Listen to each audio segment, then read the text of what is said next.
Микки шеберханада Аяз атаға көмектесіп, ойыншықтарды реттеп жүреді. Айнала жарқыраған шамдар мерекенің жақындап қалғаны сезіліп тұр.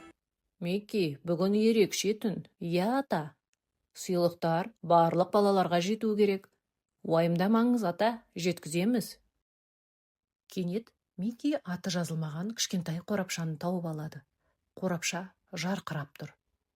Ата, мынау кімге арналған? Қызық екен, мен бұл сыйлықты есіме түсіре алмай тұрмын. Бұны кез келген балаға бере салуға болмайды. Оның өзінің иесі бар. Дереу табуымыз керек. Деп екеуі жолға аттанады. Олар қала үстімен ұшып келе жатып, терезелерге көз салады.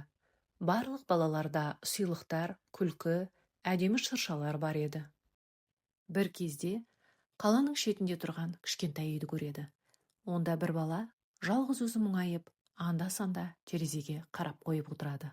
Микки болса, ғажайып сыйлықтың осы балаға арналғанын түсініп, дереу үйге кіріп, қорапты шыршаның жанына қояды.